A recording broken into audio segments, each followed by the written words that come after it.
জৈব নির্মাণ সামগ্রী দিয়ে প্রক্রিয়াজাত মেঝেতে প্রায়শই এমন সমস্যা হয় যার মেরামতের প্রয়োজন হয়। এলিস তার সাইকেল চালিয়ে কাছের এক পশুপালকের কাছে কিছু জৈব পদার্থের সন্ধানে যাওয়ার সিদ্ধান্ত নিল। এই উপকরণগুলি পশুপালকদের কাছে মূল্যবান নয় এবং তারা যত খুশি নিতে পারে। এলিসের মতো গ্রামীণ পরিবারের জন্য এটি নিঃসন্দেহে সবচেয়ে সাশ্রয়ী নির্মাণ সামগ্রী যা কিছু সময় এবং প্রচেষ্টা ব্যয় করে পাওয়া যেতে পারে।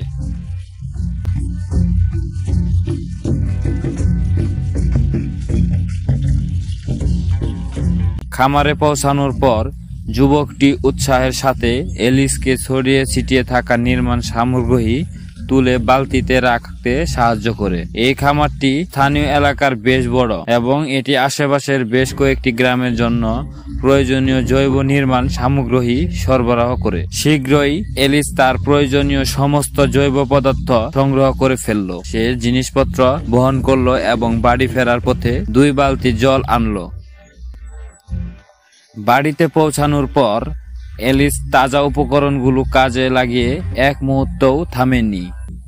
তিনি জৈব পদার্থগুলিকে জলের সাথে সমানভাবে মিশ্রিত করেছিলেন যাতে শোধিত জৈব পদার্থগুলি মাটিতে ভালোভাবে লেগে থাকতে পারে এবং শুকানোর পরে বায়ুব্যাপ্তি যোগ্যতা এবং উষ্ণতা ধরে রাখার প্রভাব খুব ভালো ছিল।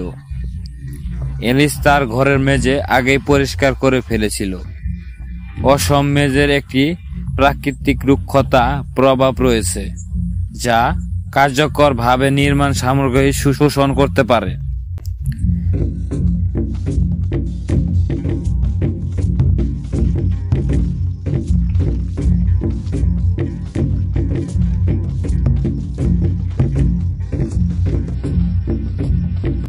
সেই মিশ্রণ নির্মাণ সামগ্রী মাটিতে সমানভাবে ঢেলে দিল, ঠিক যেমন সে সমতলকরণ রঙের সাথে করেছিল।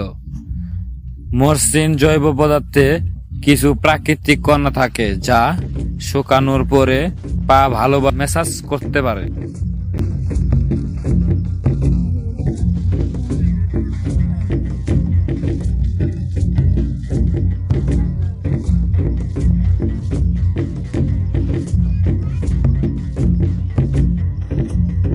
যদি আপনার মনে হয় এটি একটি ভালো নির্মাণ সামগ্রী তাহলে দয়া করে এটি আপনার ভালো বন্ধুদের সাথে শেয়ার করুন। উগান্ডার উচ্চভূমির গ্রামগুলিতে ঘরগুলি সাধারণত ছোট হয় এবং গরম করার জন্য জ্বালানি কাঠের প্রয়োজন হয়। জৈব পদার্থ দিয়ে লেপা মাটি আপনাকে উষ্ণ এবং আর্দ্র রাখতে পারে, তাই প্রতিদিন আগুনের চারপাশে বসে থাকলেও শুষ্ক ত্বক নিয়ে চিন্তা করার দরকার নেই। বাড়িতে বাচ্চারা আছে তা বিবেচনা করে এলিস কেবল জৈব পদার্থ দিয়ে বাড়ির সামনের মাটি পরিষ্কার করেছিলেন যাতে দরজার সামনে গড়াগড়ি দেওয়ার সময় বাচ্চারা খুব বেশি ধুলোয় ঢাকা না পড়ে।